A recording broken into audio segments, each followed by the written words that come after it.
ಯಾದಗಿರಿಯಲ್ಲಿ ಸಿದ್ದರಾಮಯ್ಯ ಬೆಂಬಲಿಸಿ ನಡೆದ ಪ್ರತಿಭಟನೆ ವೇಳೆ ಉದ್ವಿಗ್ನ ಘಟನೆ ನಡೆದಿದೆ. ಅಭಿಮಾನಿಯೊಬ್ಬರು ವಿಷ ಕುಡಿಯಲು ಯತ್ನಿಸಿದ್ದು ಪೊಲೀಸರು ಹಾಗೂ ಪ್ರತಿಭಟನಾಕಾರರು ತಡೆದಿದ್ದಾರೆ. ಯಾದಗಿರಿಯಲ್ಲಿ ಸಿದ್ದರಾಮಯ್ಯ ಬೆಂಬಲಿಸಿ ಪ್ರತಿಭಟನೆ ನಡೆಸಲಾಯಿತು. ಪ್ರತಿಭಟನೆ ವೇಳೆ ಭೀಮು ಪೂಜಾರಿ ಎಂಬ ಅಭಿಮಾನಿ ವಿಷ ಕುಡಿಯಲು ಯತ್ನಿಸಿದ್ದು ಸ್ಥಳದಲ್ಲಿದ್ದವರು ತಡೆದಿದ್ದಾರೆ. ಸ್ಥಳದಲ್ಲಿ ಕೆಲಕಾಲ ಉದ್ವಿಗ್ನ ವಾತಾವರಣ ನಿರ್ಮಾಣವಾಗಿತ್ತು. ಅಲ್ಲ, ನಾವು ಬೆಂಕಿ ಹಚ್ಚಿದ್ರೆ ಇಟ್ಟು ತ್ರಾಸ ಕುಂತ ಈ ವಿಷಯನೇ ಕೊಡ್ತೀವಿ. ಸಿದ್ದರಾಮಯ್ಯ ಸಲಕ್ಕೆ ಏನ್ ಮಾಡಕ್ತೀವಿ?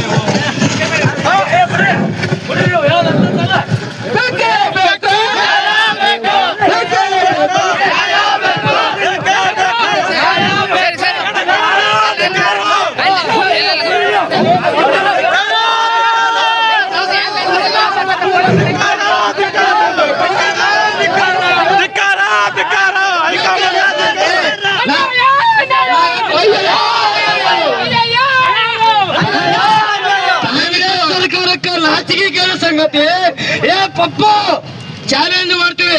ಅಪ್ಪ ಹುಟ್ಟಿದ ಸಿದ್ದರಾಮಯ್ಯ ಸವಾಲ್ ಕರ್ನಾಟಕದಲ್ಲಿ ಕಾಂಗ್ರೆಸ್ ಸರ್ಕಾರ ಬರೀ ನೀವು 10 ತೊಂಬರಿ 25